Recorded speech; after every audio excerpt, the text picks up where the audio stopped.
All right, so today we are on day 17 of the 365-day Bible plan, and we're going to be continuing on in Genesis, Job, Matthew, and Psalms. So let's get into it. Genesis 33, Jacob meets Esau. Jacob looked up, and there was Esau coming with his 400 men. So he divided the children among Leah, Rachel, and the two female servants. He put the female servants and their children in front, Leah and her children next, and Rachel and Joseph in the rear. He himself went on ahead and bowed down to the ground 7 times as he approached his brother. But Esau ran to meet Jacob and embraced him. He threw his arms around his neck and kissed him, and they wept. Then Esau looked up and saw the women and children. Who are these with you? He asked. Jacob answered, They are the children. They are the children God has graciously given your servant.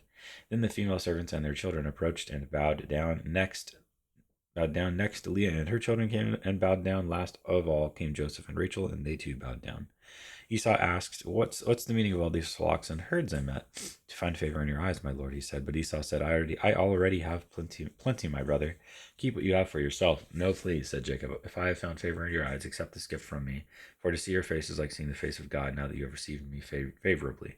Please accept the present that was brought to you, for God has been gracious to me, and I have all I need. I have all I need, and because Jacob insisted, Esau accepted it. Then Esau said, Let us be on our way. I'll accompany you. But Jacob said to him, My lord knows that the children are tender, and that I must care for the ewes and cows that are nursing their young. If they are driven hard, just one day all the animals will die. So let my lord go on ahead of his servant, while I move along slowly at the pace of the flocks and herds before me, and the pace of the children, until I come to my lord and Seir. Esau said, Then let me leave some of my men with you. But why do that? Jacob asked. Just let me find favor in the eyes of my lord. So that day Esau started on his way back to Seir. Jacob, however, went to Succoth, where he built a place for himself and made shelters for his livestock. That is why the place is called Succoth. After Jacob came from Padan Aram, he arrived safely at the city of Shechem in Canaan and encamped within sight of the city for 100 pieces of silver, which is about 100 kesetas. He bought from the sons of Hamor, the father of Shechem, the plot of ground where he pitched his tent. There he set up an altar and called it El Elohe Israel. Genesis 34. Dinah and the Shechemites. Now Dinah, the daughter Leah had born to Jacob, went out to visit the women of the land. When Shechem, son of Hamor the Hivite, the ruler of that area, saw her, he took her and raped her. His heart was drawn to Dinah, daughter of Jacob. He loved the young woman and spoke tenderly to her. And Shechem said to his father Hamor, Get me this girl as my wife. When Jacob heard that his daughter Dinah had been defiled, his sons were in the fields with his livestock, so he did nothing about it until they came home. Then Shechem's father Hamor went out to talk with Jacob. Meanwhile, Jacob's sons had come in from the fields as soon as they heard what had happened. They were shocked and furious because Shechem had done an outrageous thing in Israel by sleeping with Jacob's daughter, a thing that should not be done. But Hamor said to them, My son Shechem has his heart set on your daughter. Please give her to him as his wife. Intermarry with us. Give us your daughters, and take our daughters for yourselves. You can settle among us. The land is open to you. Live in it, trade in it, and acquire property in it. Then Shechem said to Dinah's father and brothers, Let me find favor in your eyes, and I will give you whatever you ask. Make the price for the bride, and the gift I am to bring as great as you like, and I will pay whatever you ask me. Only give me the young woman as my wife.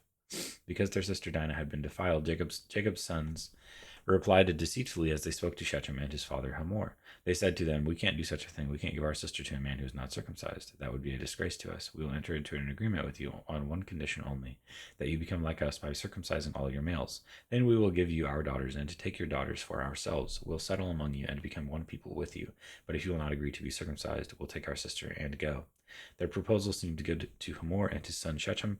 The young man, who was the most honored of all his father's family, lost no time in doing what they said, because he was delighted with Jacob's daughter.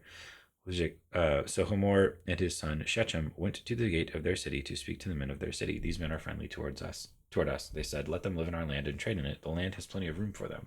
We can marry their daughters, and they can marry ours, but the men will agree to live with us as one people only on the condition that our males be circumcised as they themselves are. Won't their livestock, their property, and all their other animals become ours? So let us agree to their terms, and they will settle among us. All the men who went out of the city gate agreed with Hamor and his son Shechem, and every male in the city was circumcised. 3 days later, while all of them were still in pain, two of Jacob's sons, Simeon and Levi, Dinah's brothers, took their swords and attacked the unsuspecting city, killing every male.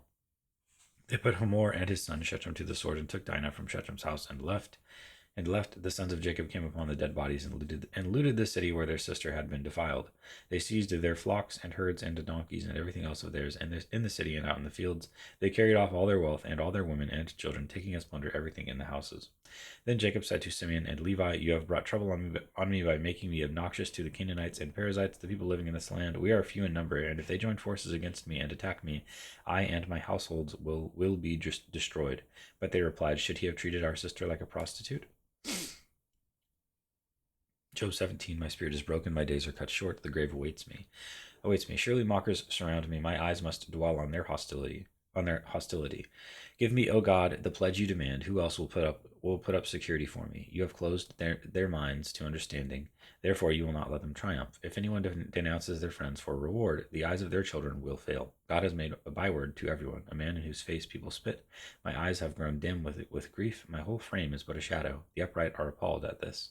The innocent are aroused against the ungodly. Nevertheless, the righteous will hold to their ways, and those with clean hands will grow stronger. But come on, all of you, try again. I will not find a wise man among you. My days have passed, my plans are shattered, yet the desires of my heart turn night into day. In the face of the darkness, light is near. If the only home I hope for is the grave, if I spread out my bed in the realm of darkness, if I say to corruption, you are my father, and to the worm, my mother or my sister, where then is my hope? Who can see any hope for me? Will it go down to the gates of death? Will we descend together into the dust? Matthew 17, the Transfiguration. After 6 days, Jesus took with him Peter, James, and John, the brother of James, and led them up a high mountain by themselves. There he was transfigured before them. His face shone like the sun, and his clothes became as white as the light. Just then there appeared before them Moses and Elijah talking with Jesus. Peter said to Jesus, "Lord, it is good for us to be here. If you wish, I will put up 3 shelters, one for you, one for Moses, and one for Elijah." While he was still speaking, a bright cloud covered them, and a voice from the cloud said, "This is my son, whom I love. With him I am well pleased. Listen to him." When the disciples heard this, they fell face down to the ground, terrified. But Jesus came and touched them. "Get up," he said. "Don't be afraid." When they looked up, they saw no one except Jesus. As they were coming down the mountain, Jesus instructed them, "Don't tell anyone what you have seen until the Son of Man has been raised from the dead." The disciples asked him, "Why then do the teachers of the law say that Elijah must come first?" Jesus replied, "To be sure, Elijah comes and will restore all things. But I tell you, Elijah has already come, and they did not recognize him, but have done to him everything they wished. In the same way, the Son of Man is going to suffer at their hands." Then the disciples understood that he was talking to them about John the Baptist. Jesus heals a demon-possessed boy. When they came to the crowd, a man approached Jesus and knelt before him. "Lord, have mercy on my son," he said. He has seizures and is suffering greatly. He often falls into the fire or into the water. I brought him to your disciples, but they could not heal him. You unbelieving and perverse generation." Jesus replied, "How long shall I stay with you? How long shall I put up with you? Bring the boy here to me." Jesus rebuked the demon, and it came out of the boy, and he was healed at that moment. Then the disciples came to Jesus in private and asked, "Why couldn't we drive it out?" He replied, "Because you have so little faith. Truly I tell you, if you have faith as small as a mustard seed, you can say to this mountain, 'Move from here to there,' and it will move. Nothing will be impossible for you." Jesus predicts his death a second time. When they came together in Galilee, he said to them, "The Son of Man is going to be delivered into the hands of men. They will kill him, and on the third day he will be raised to life." And the disciples were filled with grief. The temple tax. After Jesus and his disciples arrived in Capernaum, the collectors of the 2 drachma temple tax came to Peter and asked, "Doesn't your teacher pay the temple tax?" "Yes, he does," he replied. When Peter came into the house, Jesus was the first to speak. "What do you think, Simon?" he asked. From whom do the things of the earth collect duty and taxes? From their own children or from others?" "From others," Peter answered. "Then the children are exempt," Jesus said to him. "But so that we may not cause offense, go to the lake and throw out your line. Take the first fish you catch, open its mouth, and you will find a 4 drachma coin. Take it and give it to them for my tax and yours." Psalms 17, a prayer of David. A prayer of David. "Hear me, Lord, my plea is just. Listen to my cry. Hear my prayer. It does not rise from deceitful lips. Let my vindication come from you. May your eyes see what is right. Though you probe my heart, though you examine me at night and test me, you will find that I have planned no evil. My mouth has not transgressed. My mouth has not transgressed. Though people tried to bribe me, I have kept myself from the ways of the violent. Through what your lips have commanded, my steps have held to your paths. My feet have not stumbled. I call on you, my God, for you will answer me. Turn your ear to me and hear my prayer. Show me the wonders of your great love, you who save by your right hand, those who take refuge in you from their foes.